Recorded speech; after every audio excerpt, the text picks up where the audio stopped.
Dr. Coleman, here we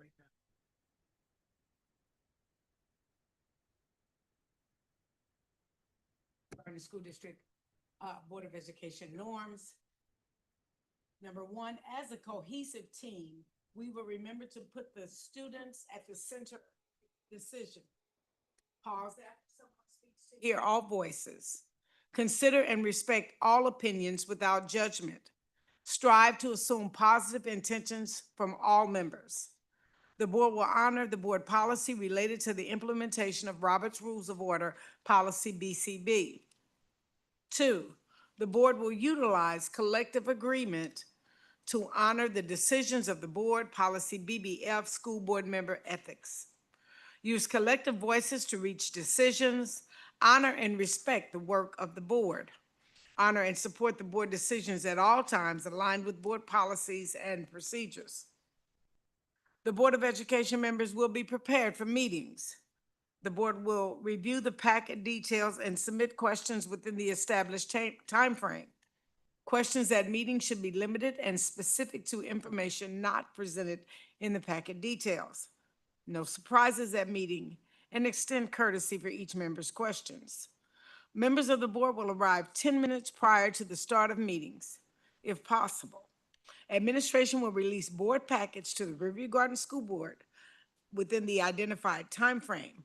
4, we will not allow outside entities to dictate board actions. Riverview Garden School District Board of Education decisions will be made based on facts, policies, and procedures, not individuals' opinions or requests. Educate and encourage the community to follow proper protocols for voicing concerns. Policy KC, community engagement. Thank you, Dr.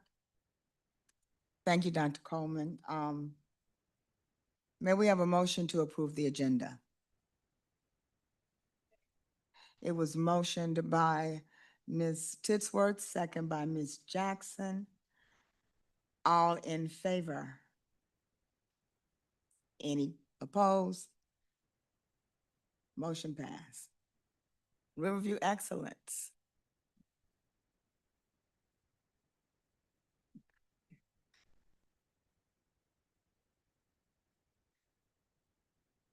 Good evening, RGSD Board of Education members, Dr. Patton, colleagues, and community. Tonight, we have some very special honorees under Riverview Excellence. We get to award academic excellence across the district.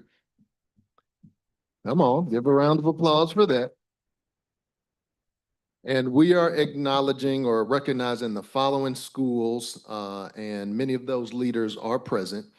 Glasgow Elementary School, Highland Elementary School, Koch Elementary School, LeMasters Elementary School, Lewis and Clark Elementary School, Moline Elementary School, Central Middle School, and Westview Middle School.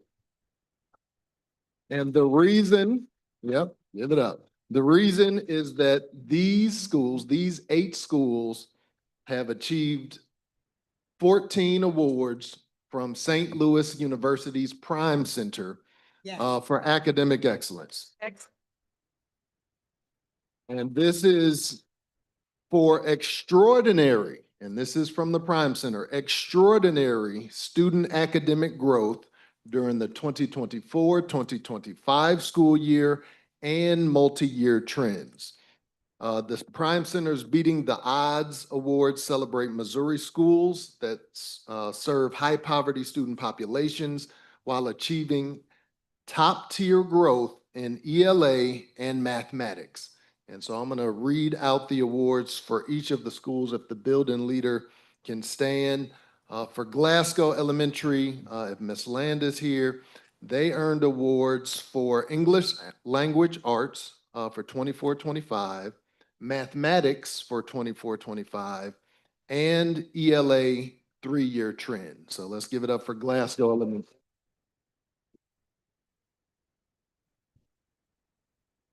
For Highland Elementary, with Ms. Teresa Harris, they were awarded for English language arts for 2024-2025.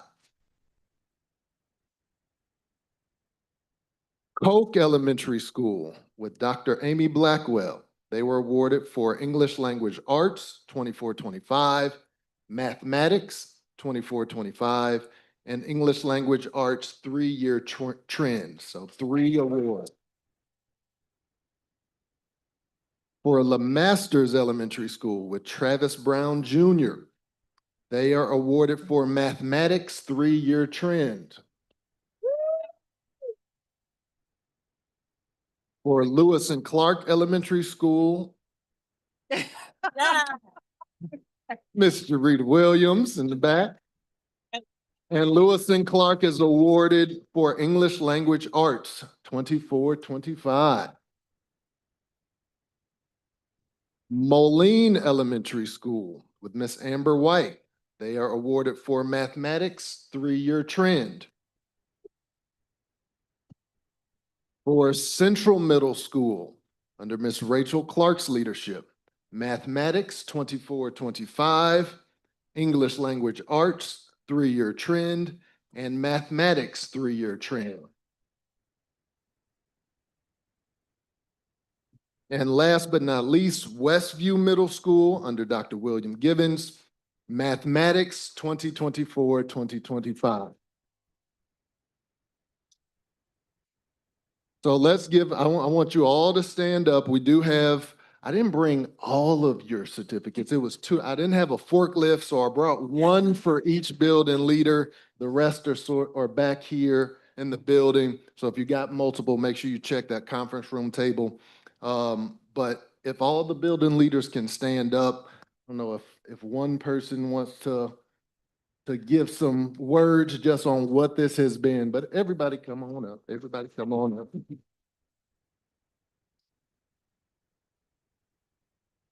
I'll say this while they are all coming forward. When I clicked into the email that was sent to me from St. Louis University and read that, I just started crying. And the growth that this district has seen, the work that these building leaders are doing to make sure, the work that they did with Solution Tree, I simply cannot thank you all enough for your dedication. All of you have put in the work.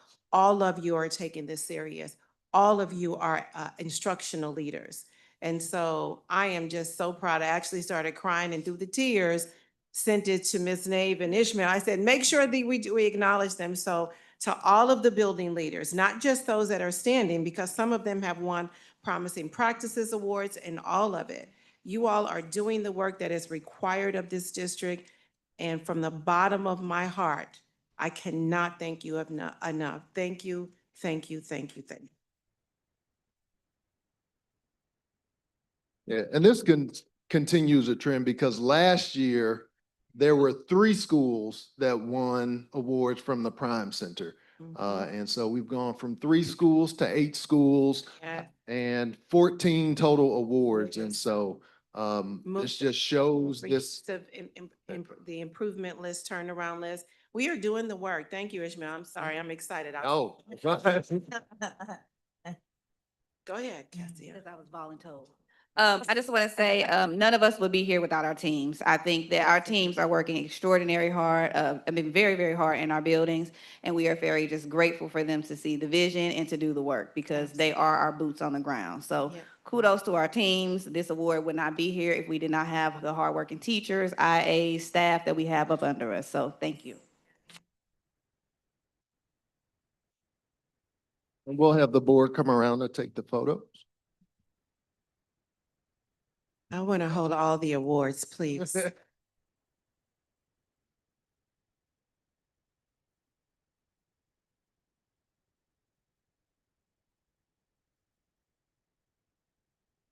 And as they come up, as Ms. Lander reiterated, so I'm going back to the Prime Center's Executive Director, Colin Hitt.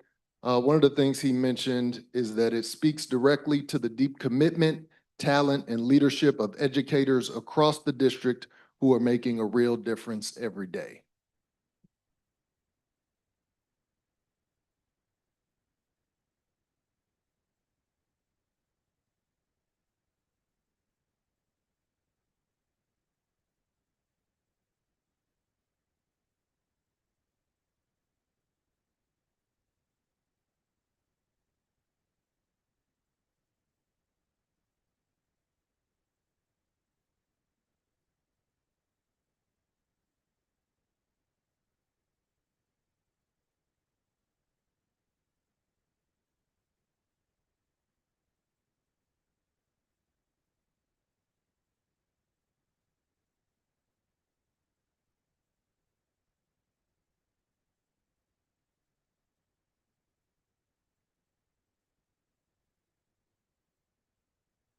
And that concludes Riverview Excellence.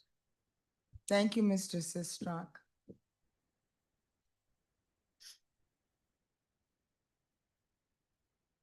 Ms. Shea, do we have any public comments from anyone? Any announcements from the board? Anyone? Yes, ma'am. No, ma'am, we're gonna say it and, yes, ma'am. Ms. Morrow, just let me know when it's. Yes, ma'am. Anyone else have any comments? You're gonna talk about the bounce, the. Is it time back for to soup? school? No, Yeah. not yet. Oh, okay. But any comments? No one? Okay. All right, now, we need may we have have a motion for the consent agenda? It was been moved by Ms. Titsworth, second by Ms. Jackson. All in favor, say aye. Any opposed? No opposed? Motion passes. Now. Now, Superintendent, it's your turn. Thank you, Madam Chair, board members. I just wanted to thank actually, all the leaders just left, so. Right, they need to be rested for tomorrow. I do want to comment, we were out at schools all day yesterday. It was the calmest start of the school year that I've seen in a long time. We started at the high school at 7 o'clock in the morning, very calm, students getting their schedules, getting the class. They were styling and profiling, following Ishmael around to take their pictures and posing. And it was just a very calm start at the high school. We all spanned out. When I say we all, I mean everyone in central services, everyone in each department kind of visited all the schools. So from the high school down through the early childhood center, it was just a very calm start. And that comes from planning, that comes from effective teams, having everything in place that is needed. So I did want to thank the building leaders for their commitment, for the plan and implementing them. I'll send them all a text, but it was just a very, very great start to the school year. So I wanted to say that.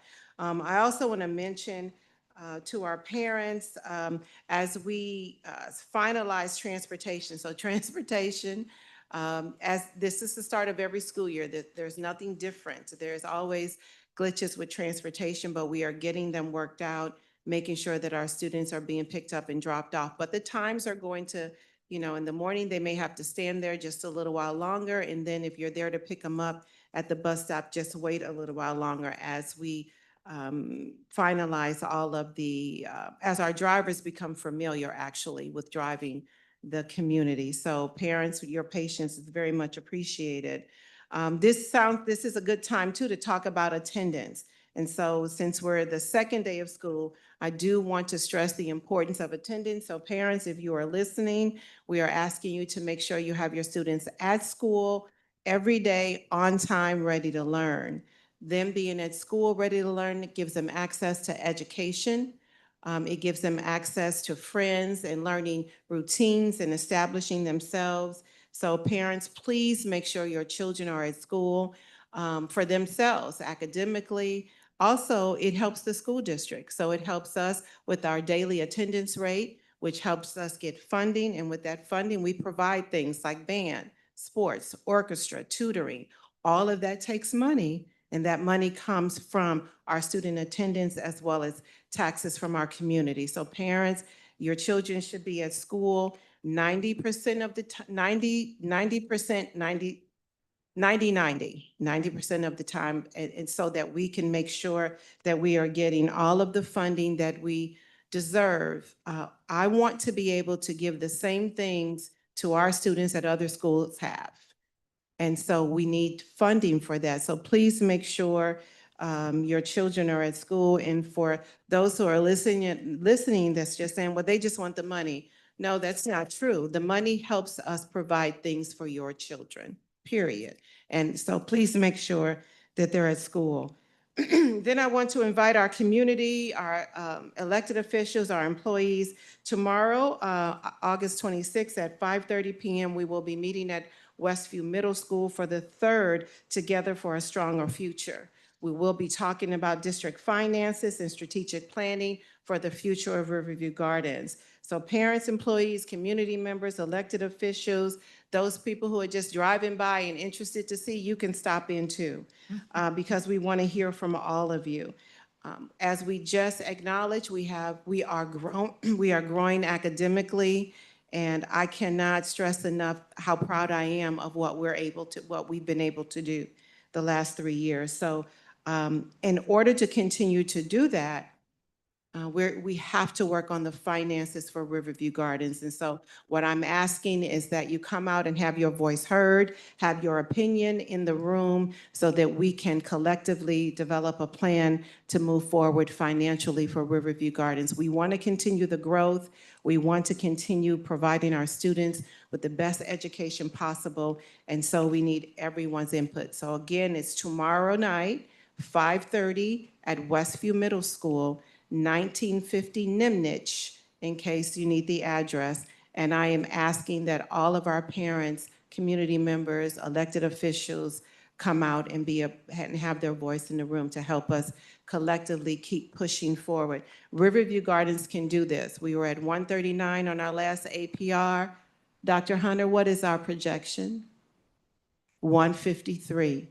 Over a 3-year period, that's a 36-point growth in this district. That is amazing, and I'm so proud of that. So really, please come out and have your voice heard.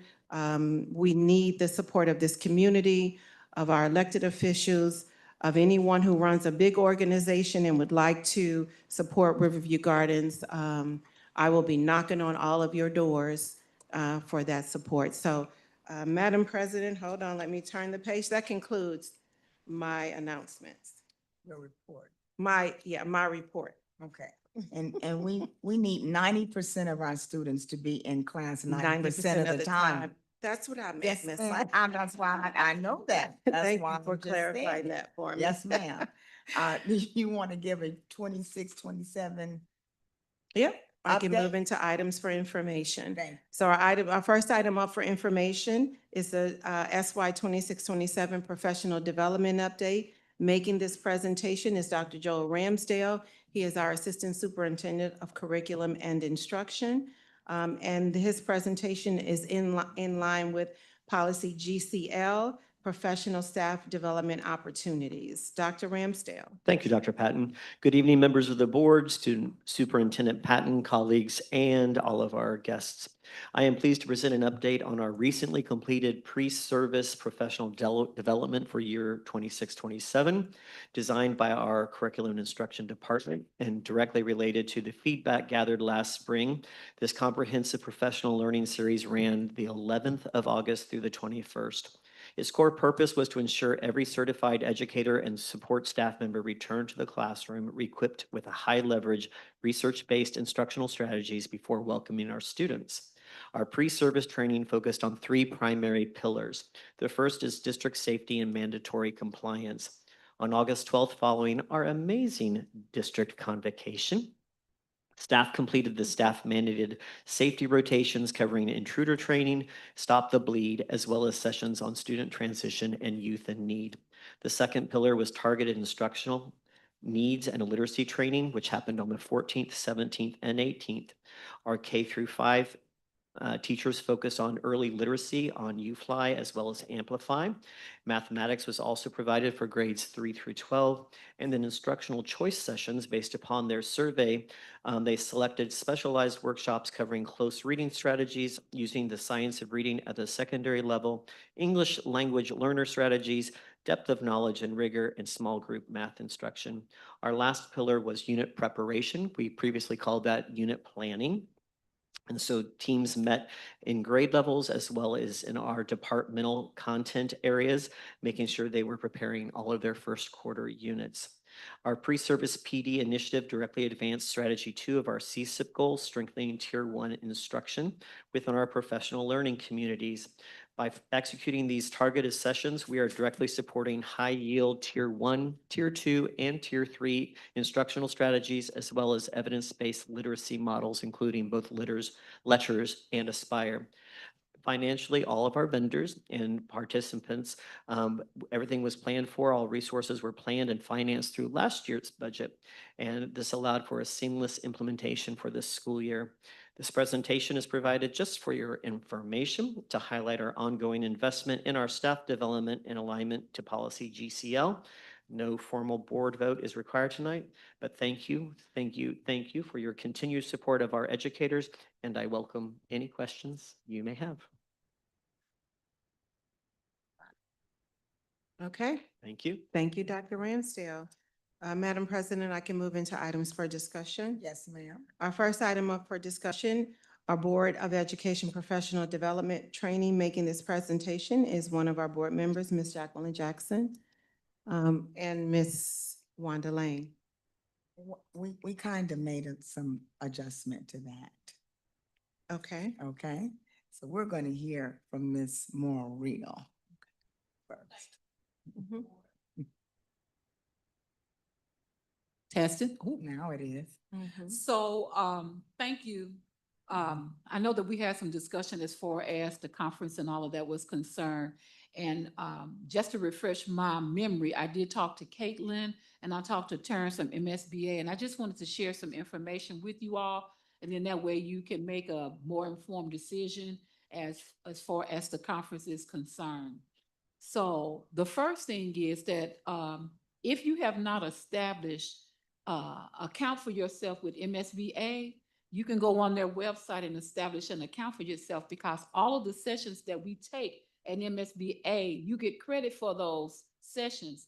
And once you've reached a certain amount of credits, it would determine whether you have enough credits to go to advanced status. And the other thing is to look at the different certified board member levels. Advances first, well, certified board members first, advances second, masters then distinguished. So if you look at advanced, I believe that everybody that's seated here right now should have sufficient credits to be advanced. The way that MSB is doing it now, and this was discussed through the leadership group, so many people were trying to take all of the sessions at one time, which wasn't really benefiting them as far as learning things. So they changed it to where you cannot do multiple levels at one time. You can do your advanced. So I'm just asking if you would check and see if you have advanced credits. If you have advanced credits and you've met all the requirements, all you need to do is notify them. And then that would save you having to go to the conference, because you already have the classes or the credits for that board member certification. All that, I didn't make that too confusing. The other thing was, in the case of you, Mrs. Williams, you can check to see if you can take it online, the certified board member certification, because you would have to fulfill that first before you can even be considered, even though you take the classes for the advance, if that makes sense. You can all check this out with Terrence or with Caitlin with MSBA. The other thing was that Terrence and I talked about was the concern of various people on the executive committee for multiple regions. Please go to class. If your district pays for you to go to the session, please go to class. We saw a lot of people, because I think we were at Tentera, a lot of people were skipping classes. And so that was a concern, because some of the districts wanted to know, who was attending classes. So if you sign up to go to the conference, and I'm not worried about us, but if you sign up to go to the conference, please go to the classes. And I'm saying that for the good of anybody that might be listening to us.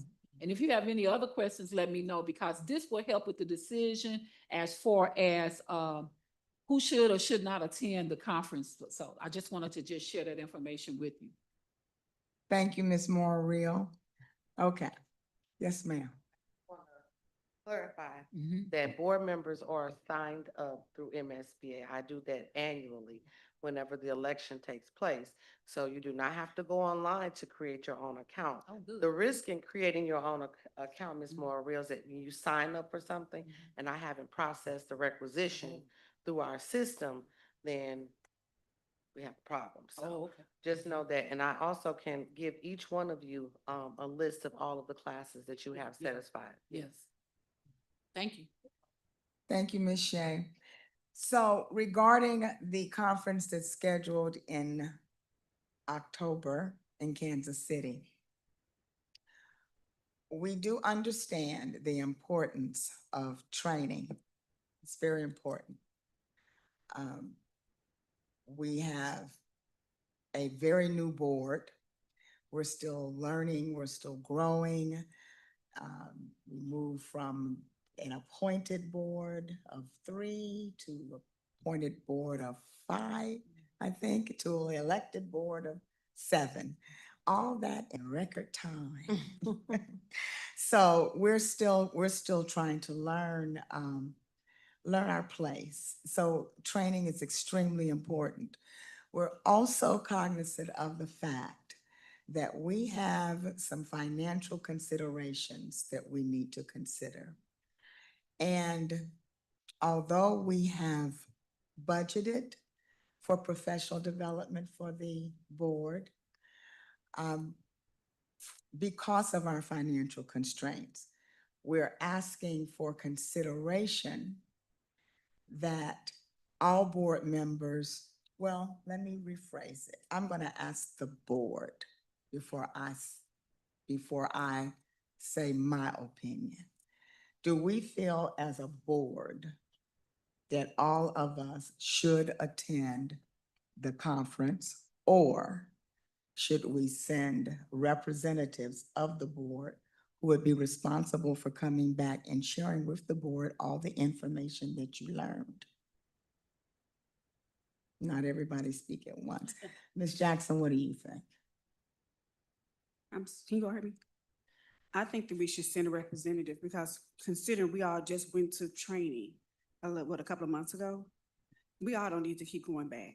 I believe in, if you go and you learn, you need to come back and teach us because we need to save money. And I feel that it's very inconsiderate for us all to continue to go when we're asking them to do cuts. How can we ask them to do something that we're not willing to do? And I understand people are gonna say, oh, yeah, we don't get paid and this and that. And I understand that. Those are very, but we all knew we weren't gonna get paid when we ran. And we all said we were doing this for the kids. So I think we just need to put ourselves aside. And it's nice to go out of town and go to the training and see other people, but we can also have people in leaderships that can go out there and learn and come back and teach us. So we all do not need to go. I mean, we need to save money. That money that we would be saving, even though it's already in the budget, it can go back to the general funds. And I feel like that's the right thing for us to do because we're asking people for money. We're letting go people. We're still cutting. And it just does not look good to me. It don't look good. Any other comments? I do have a comment, Yes, Madam ma'am. President. So my thing is, I don't plan on going to the conference, the fall conference, MSBA. However, where I'm struggling with this conversation is who's making the decision about who should go and who shouldn't go. I think that it would be difficult to say, well, I think you should go and you can't go. You know, this person can go and that person can't go. I think if people feel that they need professional development and they would like to go to the conference and we can afford for a few people to go, that they should be allowed to go. But for people to make decisions about who can and can't go, I'm just not on board with that. Again, I'm not planning to attend. I just don't understand that. And then the people who are making decisions about who can go have included themselves as people who can go and have excluded others. And so I'm just not on board with how we're deciding who can go and who can't go. I just don't think it's fair. I don't. Okay. Yeah. Ms. I Tisworth? think, and I'm gonna finish. I'm I'm sorry, I good thought with being you were- fiscally responsible. I You were understand. taking a breath. Yeah, I know. I'm okay with being fiscally responsible, but I just think that, I don't know, the discussions that have been going on about this topic, I just felt some kind of way about it. It didn't seem fair. It didn't seem, n- everybody didn't really have a voice, I felt, to say who can and can't go. It's just something about it. We're all adults here. Um, we're all at different stages in our learning. And that some people need more to be a more effective board member. And we can say, well, you can send someone and they can come back and train everyone. Well, what if they're not the best trainer? Or what if what they gather from the conference is not what I need? Again, I'm not planning to go. I'm okay with not going. It's the process that I take issue with, of how, as a board, some have decided who can go, who should go, and who shouldn't go. And that's my comment. Okay. Ms. Tisworth. I don't think we made a decision of who can and who can't go. I'm not going. And my opinion, I've been going for three years or probably more. And I'm hearing the same thing. It's the same thing over and over again. It might be a new little snippet here or there, but if it is to save the district money, I'd rather just stay at home than to go and spend money. The district spend money on me just going there and just walking around and looking at different aspects of someone selling a book or what have you. I think that I don't get to decide. I think the president, I think the new board member, and another member need to go. Coleman because I'm saying delegates, because Coleman is a delegate and Morrill is a delegate, either one of those. I think that'll work. You know, I'm just trying to figure out ways to save some money. I don't want to go, and I'm not going. Okay. Okay. Mr. Williams. You abstain. Yes, you're a member of the board, so I'm asking your opinion. Because that's all we're talking about. You know, when I was a music teacher, I would make mistakes, but the audience didn't know I made a mistake. So whatever information comes back would be new to anyone who has not received it. You wouldn't know what's not supportive of what is. It's information that you have not received. As a new board member, yes, I think I should attend. What y'all think? They don't get, you know, But it's not that they're not important, right. don't It's just, misunderstand it's me, just but. I need some help, you know. I understand your position. But I remember the middle school conference, we had to do the same thing you're doing here. Choose who should go to the middle school conference. And the choice we made, because they had never been, the information they brought back and talked to the other staff, everybody received it as this is something new. And for 1 month, I remember the teachers really engaged in teaching to the students with excitement and something new. So whatever we bring back, it's going to be something new, except for like Sharon said, she'd have been there a number of times. They may tweak a little bit here and there, but she's not missing anything.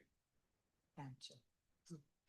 Dr. Coleman. Oh, I totally agree, that we do need to make some sacrifices. I also agree that we must have delegates, so, you know, Ms. Morrill is our delegate. And I do agree that our new board member should go because he has to acquire the classes and the credits and what have you to become the advanced, even right now, to work on the certified board member part. So it's an absolute must, but I certainly don't see any problem with making any sacrifices. Well, first of all, I'm sorry, I didn't ask you, Ms. Morrill, I'm sorry. That's okay. No, I just thought, I Yes, just I thought did. about it. So I'm going to be transparent. I don't care who like it. I'm paying for myself to go to the conference this year. I feel that Riverview has supported me, and I know that I'm the delegate, but I'm also the regional delegate. So this is not a secret to some people. They already know, and I know some people gonna be mad, but that's okay, Wanda. I love you anyway. I'm not But mad. I'm not gonna have Riverview Gardens pay for me because as far as the classes are concerned, I've taken everything. So it doesn't make sense for me to have you all spend money, for me to attend when I'm really going as the delegate. So I'm already gonna pay for mine, for me to go. And I'll be more than happy to take any class that anybody wants me to take the notes and bring them back and bring books back and all of that stuff. So I just want to be transparent with that, because I really feel like, you guys got me there. You guys helped me to get the distinguished, and that's all I really think that you all should do for me. I'm not just your delegate. Yes, I am Riverview's delegate, but I'm also the regional region. delegate. Mhm. So, Okay, you see, I helped to make a lot of the things that we're going to discuss at the delegate assembly. So you follow what I'm trying to do? Yeah, that's why I'm not going to have y'all pay. I'm paying for my own. You don't pay for it. I don't think she meant it that way. Yes, no, I didn't she's mean it that joking. way, but some people were fussing at me about it, and I was. I'm gonna pay for myself. Okay, all right, okay, so first of all, thank everybody, thank you all. And literally, this overused word, the spirit of transparency, I don't think is really exercised a whole lot, but this is quite transparent and we appreciate, I appreciate it. There were some comments that were made that I believe need to be clarified.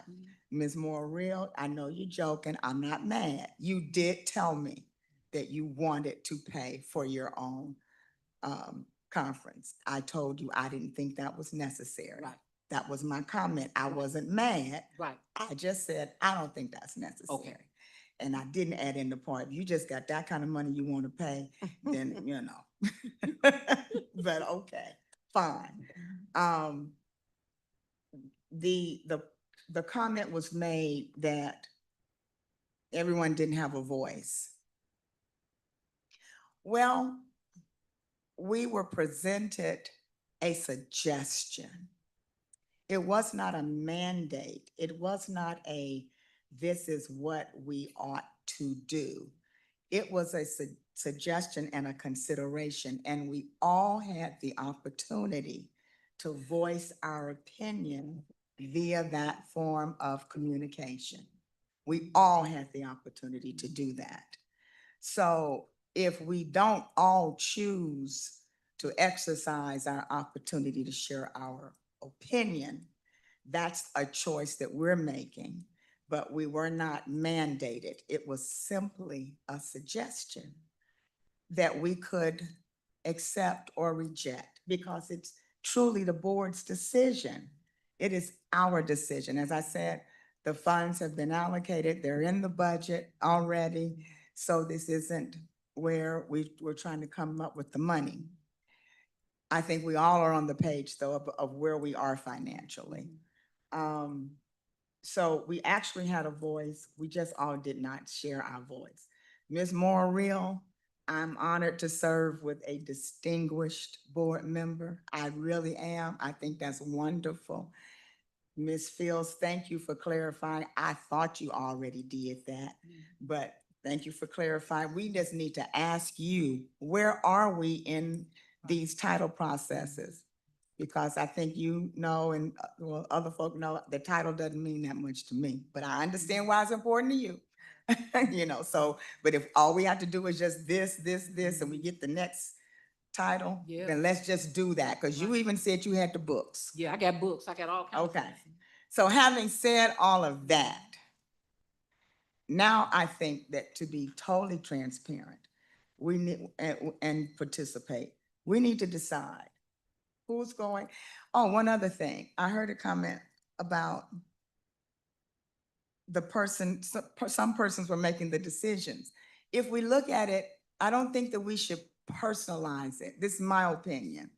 Look at the seat, the position, not the person, the seat, the person, the position that the individual holes on the board. If you look at that, that might help clarify some thoughts. Just really take the personal stuff away. Now, having said all that, are we going to,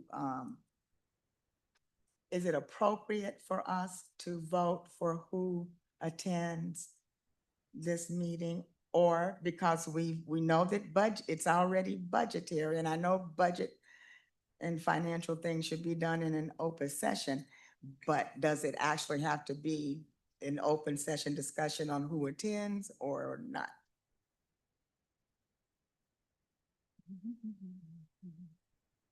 If you would like for it to be a matter of the record for this budget, I think that you can go ahead now if you would like to make a motion, get a second, and then I can go ahead and process the invoice.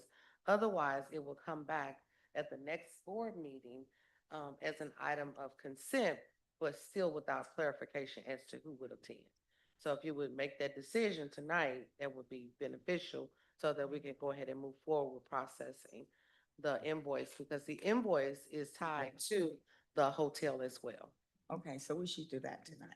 Madam, Oh, go ahead, go ahead. Madam Chair, can we just find out which board members would like to go? I know Mr. Williams said he would like to go. Okay. We may not even need a vote.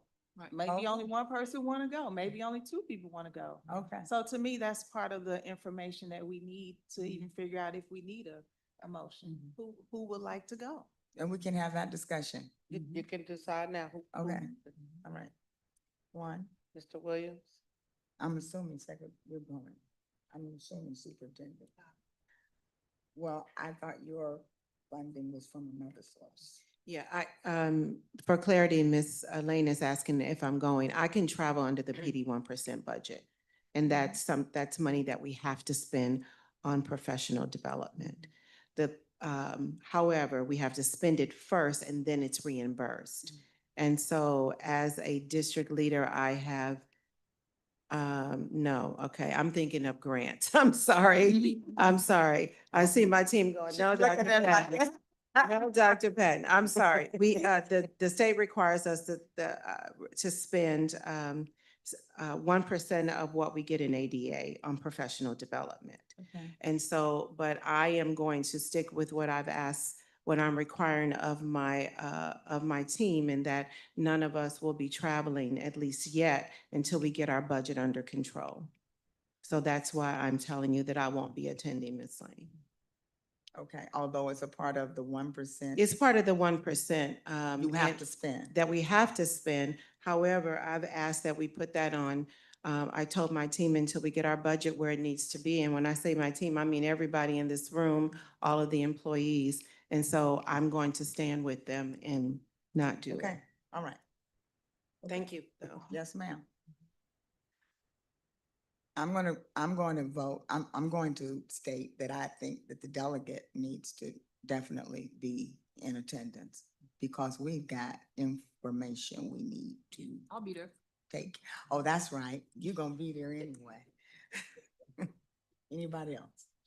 So Now, thank you for, as the board coordinator and the board secretary, we take a lot of direction and management from this position of board coordinator and board secretary. I would like to know that that person is well-trained in what they have to do. I'm very well trained. Thank you. Yes, I didn't ma'am. like that, Ms. Yes, Shay. ma'am, absolutely. I will take a look though to see what is being offered. And if there's something that I haven't, been privy to, if there's some new information, then yes, I would. But as it stands right now, I will not be attending. So I will rephrase my comment. The latest, most efficient training sessions that are Yes, ma'am. available, Yes, ma'am. I will look for those opportunities. if they are available. Yes, And if- absolutely. Okay, so now we're down to, So I have Mr. Williams, I have Ms. Maura Real. Do I have any other board members that will be attending? I would like to go, Okay, board president, okay. yes. Anyone else? I don't know. I don't know how necessary it is for me. I don't know. You know what? Chief Secretary, you like the, both they have the same role. She's a delegate and you're a delegate, so y'all both have the same role. I'm an alternate delegate, I'm only the delegate in the event that she could not go. Right, when something happens, you can't go, it's hard. Yeah. So we, You didn't solve anything. Yeah, I know it. we good? Mhm. We good? Okay, so we're We're good. good. We have three individuals that I have down to attend the conference. Mr. Williams, which we've discussed, the new board member certification and training, he will do on site those hours, and then he'll also do the virtual option. And then board president, there are additional sessions that you would need to attend. That is pre-conference, specifically for board presidents. And then Ms. Morville will attend as a delegate. Is that it? Okay. All right. Okay, No motion needed then. no motion. good. Thank you. Okay, Okay, thank you. thank you, Shay, board president, board Madam- secretary. All right, thank you. Okay. Madam President, I'm Yes, sorry. ma'am. I'm asking that everybody would look at, when the information comes out, if you would look at, what's being offered, and if it's something that you want me to take, just let me know and I will take that session for you, and bring the information back. Thank you. Yeah. Thank you, Alright. distinguished board member Yes. Mario. Our next item up for discussion is our policy recommendations. Making this presentation is Ms. Jennifer Williams. She's the Human Resource Manager. And this presentation is in conjunction with Policy CH, Policy Implementation and Dissemination. Ms. Williams? Thank you. Good evening, Dr. Patton, Board of Education, community, and colleagues. Tonight, I am presenting one policy. It is Policy IGCD, Virtual Courses. Policy IGCD outlines the district procedures for student enrollment in virtual courses, including those offered through Missouri Course Access and Virtual School Program, which is known as MOCAP, and district-sponsored virtual learning opportunities. Language is being added to the policy to clarify that students who are assigned to virtual instruction as a disciplinary consequence may be entitled to due process, recognizing that the removal from the traditional school setting can result in the loss of important educational and social benefits. The policy changes are intended to align district policy with recent changes in law affecting virtual courses. It is recommended that the district accept the changes as outlined by MSBA. Are there any questions? Thank you. Thank you. Thank you, Ms. Williams. Our next item up for discussion is Gifted and ELL Consulting Services. Making this presentation is Mr. Travis Ford. And this presentation is Assistant Superintendent of Human Resources. This is in conjunction with Policy IHB, Class Size IGBB Programs for Gifted Students, and Policy IGBH Program for English Language Learners. Mr. Ford? Good evening, board members, Dr. Patton, colleagues, and community. The agenda item is being recommended for approval for an agreement with Emergence Educational Staffing Services to address 3 critical instructional vacancies, which include 2 ELL vacancies, 1 gifted position. These positions have been difficult to fill because they require specialized certifications, and the gifted position has remained vacant for more than 1 year. Maintaining gifted services supports the board's commitment under policy IGBB programs for gifted students. While qualified ELL staff are necessary to provide required services for multilingual learners and to maintain compliance with state and federal requirements. Emergence has identified staff and resources that can help us address these vacancies while we continue to recruit for permanent employees. The proposed rates include the compensation, the benefits, the recruitment, and the onboarding costs. The expenses for these services will be offset by the salary savings for the 3 vacant positions, with the budget transferred to the appropriate contracted services account. It is recommended that the Board of Education approve the agreement with Emergence Educational Staffing to retain their services for staffing for the 26-27 school year in an amount not to exceed $136,000. Are there any questions? Thank you. Thank you, Mr. Ford. Our next item up for discussion are auditor consulting services. Making this presentation is the same Mr. Travis Ford, and this is in conjunction with policy DIE audits, DB annual budgets, DA fiscal responsibility, and DIAA fund balance. Mr. Ford? Good evening again. This agenda item recommends approval of an addendum to our existing contract with LDR Services to provide temporary financial consulting and audit support during the 26-27 school year. The recent resignation and retirement of two key financial department positions has created a significant staffing gap at the critical time as our annual financial audit is scheduled to begin in September. LDR has previously supported Riverview Gardens in several critical operational areas and is already familiar with our organizational structure and our needs. The consultant will work alongside with our CFO and the finance department to prepare for support and to support the annual audit to address outstanding documentation and compliance requirements and to maintain continuity of the essential financial operations during this transition.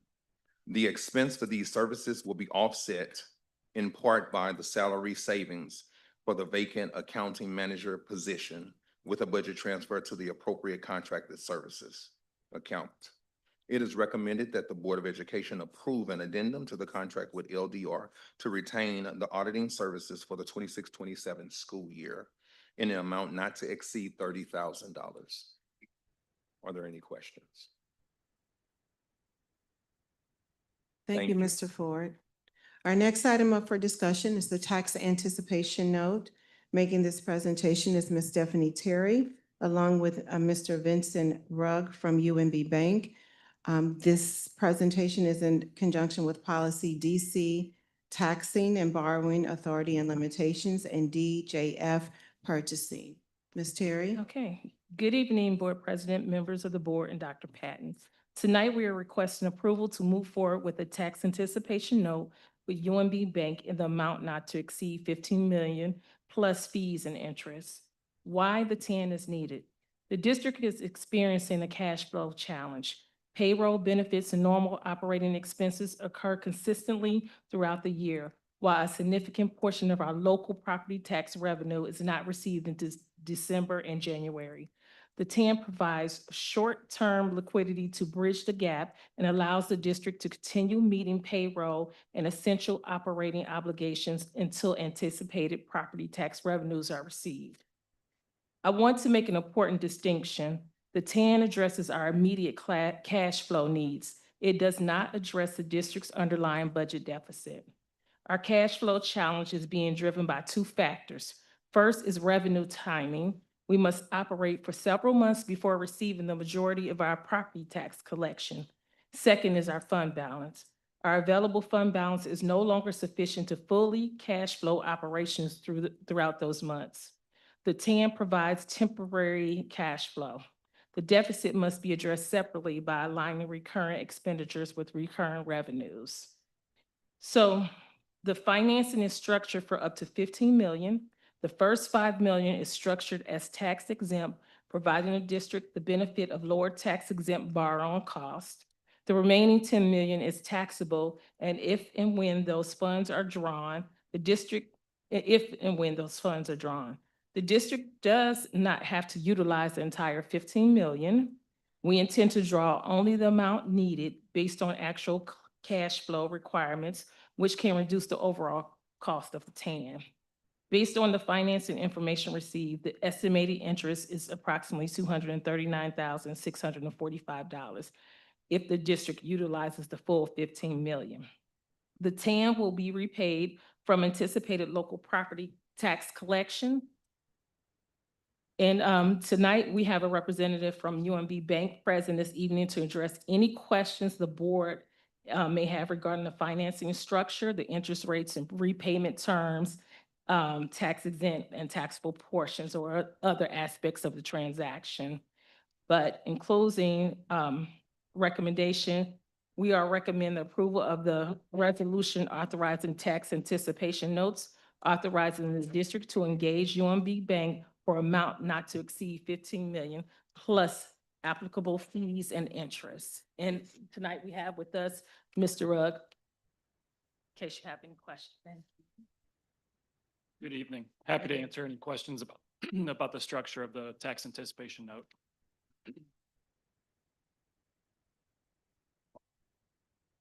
We are an entity of educating students, so we don't receive any type of funds that require taxes. Why do we have to pay, are being held accountable to pay taxes on the other 10 million? Do you, If used. do you mean, when you say pay taxes, are you, Interest. It's the interest. Okay, so yeah, so the interest rate, there's two options. One's tax exempt, one's taxable.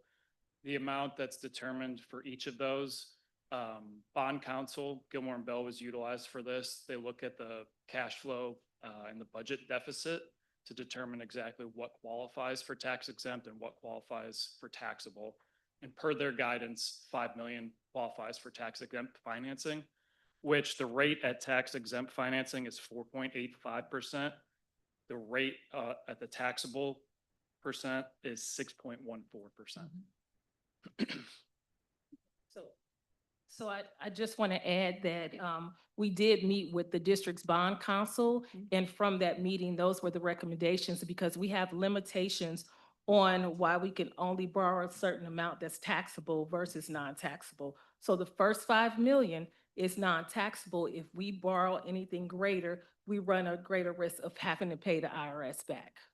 Because as an educational entity, you can't make a lot of profit off of money. So that is the rationale behind why we divided it, with the first 5 million being non-taxable and the second portion being taxable. well, that's what I didn't understand. Our entire entity goes to the kids. It was Nothing- ran through our legal counsel.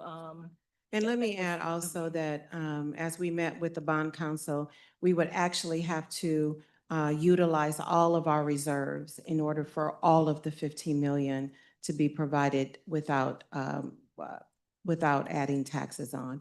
And I don't, then we end up having IRS issues and having to pay them back. And so after being told that we would actually have to utilize all of our funds before all 15 million would be tax-free, yeah, or interest-free, I'm sorry, not keep saying tax-free, interest, yes. Any additional questions? Ms. Morrow, you have a, you have a question? Okay. All right. Thank you. Thank you all. Thank you, Mr. Rugg. Thank you, Ms. Thank you all. Thank you. Thank you. The next item up for discussion are MOUs for student support services. Making this presentation is Ms. Deirdre Liddell. She is the Executive Director of Student and Community Support Services, and this is in conjunction with policy DJF2 purchasing. Ms. Liddell. Greetings to the Riverview Gardens Board of Education, Dr. Tanya Patton, colleagues and community. The MOUs that the district have helps us to provide services during the school day and beyond the school day. These services may include health and wellness, mental health support, academic assistance, college and career readiness, mentoring, leadership development, team building, and enrichment opportunities. And we will continue to seek meaningful partnerships that expand these opportunities, strengthen our families, and ensure that all scholars have equitable access to the resources and experiences that they need to learn, grow, and prepare for their future. The two MOUs that I bring before you today are the St. Louis Community College MOU, which includes dual credit, dual enrollment, and workforce learning for grades 6 through 8, and then Jordan Valley Health.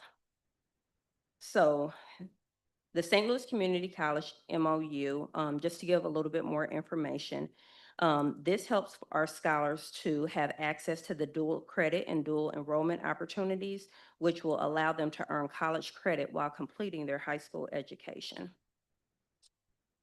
There's also a workforce learning component for opportunities for our scholars grades 6 through 12, which include age-appropriate career exploration, job shadowing, exploratory events, academic internships, and other real-world work-based learning experiences. The second MOU that I bring before you is Jordan Valley Health. Jordan Valley Health creates access to essential health care through mobile health units where providers provide medical screenings, vaccinations, dental care, vision services.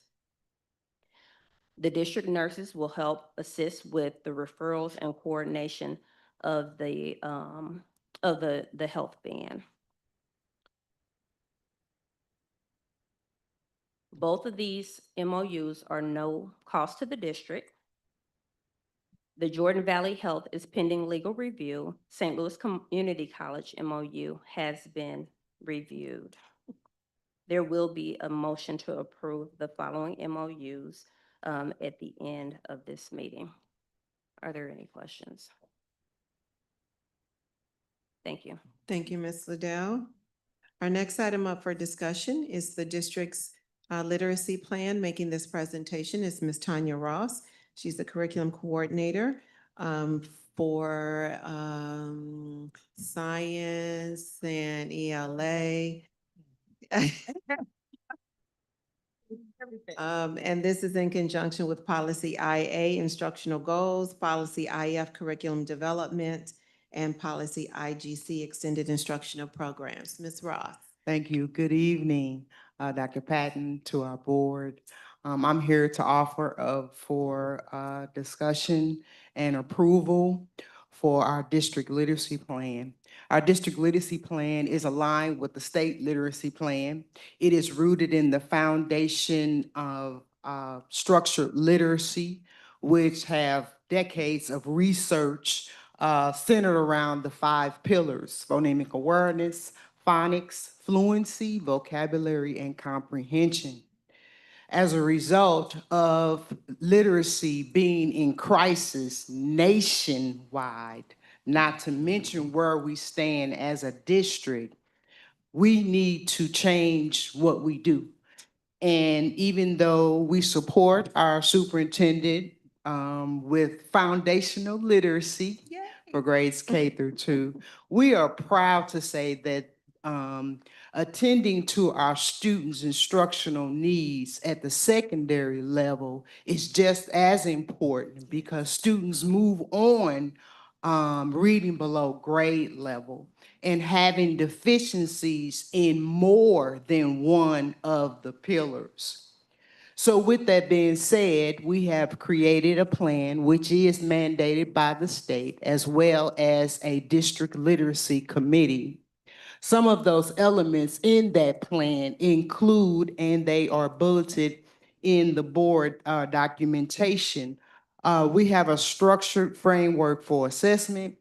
We have an instructional framework for both elementary and the secondary level, which is rooted in the science of reading, which highlights specific areas that should be taught at the various levels. We also are responsible for maintaining the leadership and the sustainability of the plan and our results. Some of the outcomes that we're hoping to change. Number one, the increased percentage of the K through 2 reading levels in early literacy benchmark.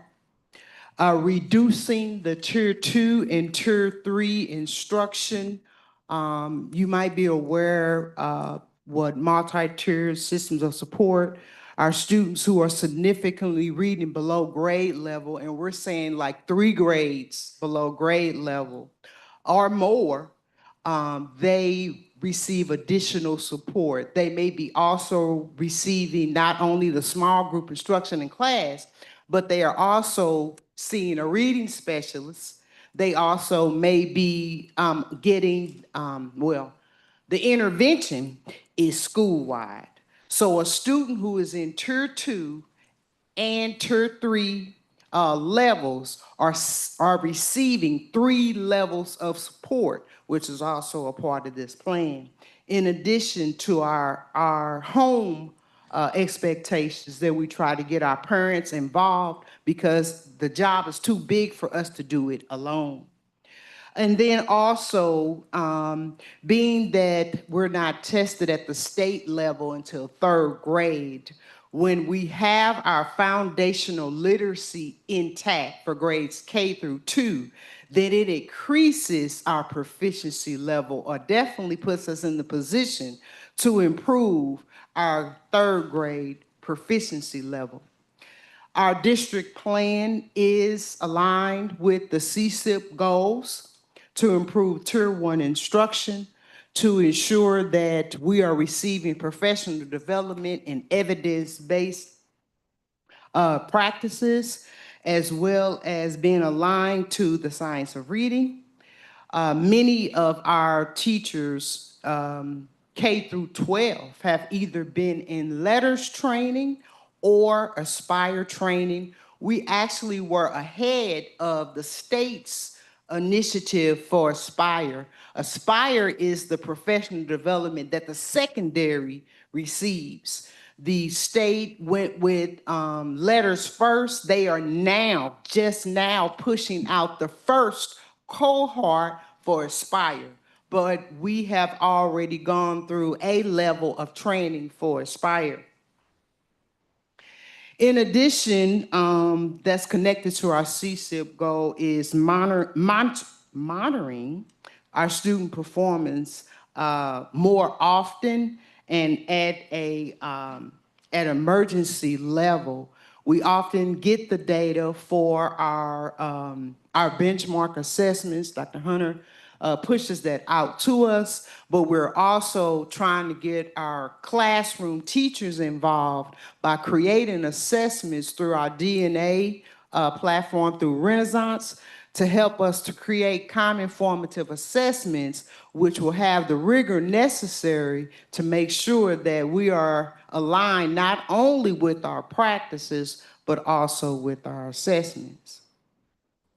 It is my recommendation that we approve the district literacy plan. Are there any questions?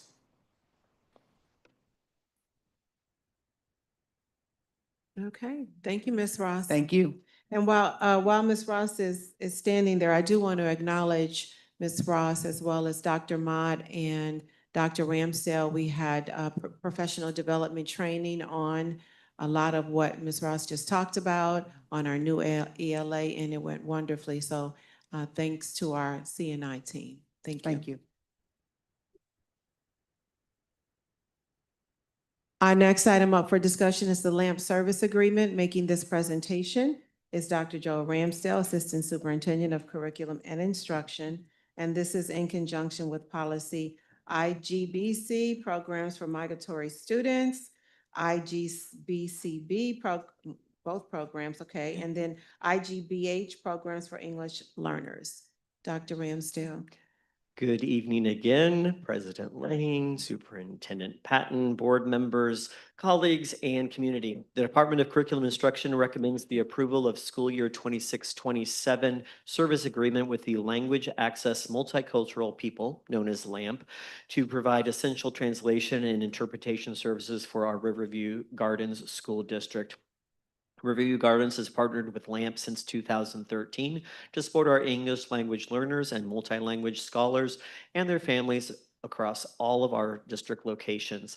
LAMP provides 24/7 access to qualified interpreters through 3 primary modes: on-site, face-to-face interpretation, over the phone interpreting, and video remote interpreting. These services facilitate clear two-way communication across critical school events such as parent-teacher conferences, our current student registration, special education evaluations, map testing, and translated home communication. Maintaining a robust language access program directly aligns with strategy 3 of our CSIP goal.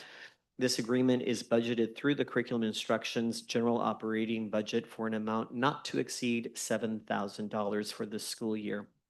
We are asking for your formal approval in the consent agenda later tonight to ensure uninterrupted language services for our scholars and their families. Thank you, and I welcome any questions you may have. Dr. Ramsdale, Yes. isn't this the same item that I asked you for a grant last year? Yes, and we cannot find a grant.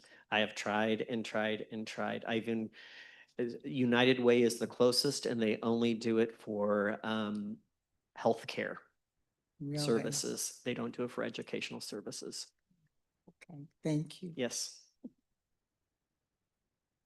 Okay, thank you, Dr. Ramsdale. Madam President, before I hand the meeting back over to you, I do want to acknowledge a couple of people that I should have acknowledged in my superintendent's comments. Mr. Gerald Freeman, who's, I believe, hiding over in the corner over there. Mr. Freeman, can you come out of the corner, please? We told you you didn't have to sit in the corner at board meetings, just throughout the day. But not at board meetings. Mr. Freeman made sure that our district was ready to receive students and our staff on yesterday. And so I do want to acknowledge he was here over the weekend. He worked very hard to make sure that our buildings were prepared and ready to receive students. So I want to acknowledge you and say thank you. Thank you, thank you.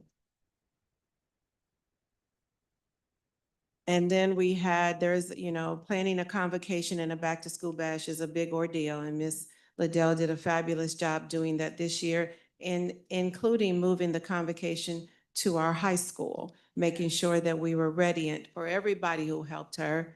I see you back there, Ms. Beverly. To everyone who helped make that possible. We had some of our own team pushing brooms and everything else to make sure. So Ms. Liddell, great job, and to the team members who supported you, great job. And finally, I want to take a moment for Mayor Reggie. As you all know, we lost him earlier last week, actually. Friday. And yes, on Friday. And so with him being a former board member, with him being an avid and strong supporter of this school district, there wasn't a time that I did not call on Mayor Reggie for whatever, and he showed up. There wasn't a time that he didn't call me and say, what do you need? Or a time that he didn't call to say, you all are doing a good job over there. I'm very proud. So I would be remiss if we did not take a moment to acknowledge that loss. And I will say that not only is his loss a loss to his family, of course, it is a loss to the Delwood community. He was just an outstanding mayor, making sure that he put his city first and doing whatever he could. I just don't have enough words that would encompass this loss for this district. So I would like to have a moment of silence so that we can honor Mayor Reggie.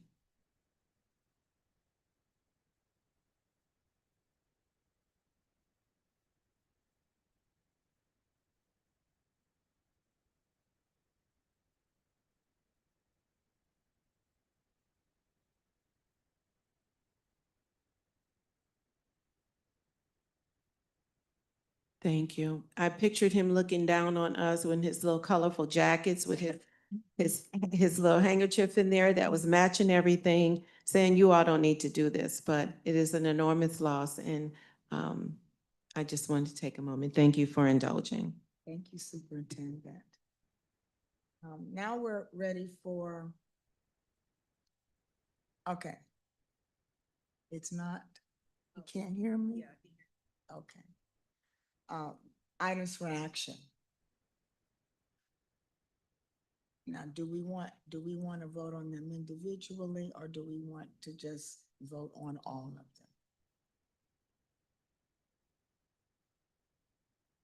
Okay. May I have a motion to accept our items for action? Madam President, I so move. Second. It was motioned by, it was Ms. Williams. It was motioned by Ms. Moore, real second by Ms. Williams. All in favor, say aye. Aye. Any opposed? No opposition. Thank you so much. Ms. Marwell, we don't have the money to fix that. microphone, so, okay. And we have a motion for adjournment. Did we do Catholic Charity? Yeah, Yeah, that was good. that was, yes, that's That was the good. lamp service agreement. Yes, ma'am. We did it. Now can we have a motion for adjournment? I'll second. It was motioned by Ms. Titsworth, second by Ms. Moore Real. All in favor, say aye. Aye. No opposition. Thank you so much. Thank you so much for coming this evening.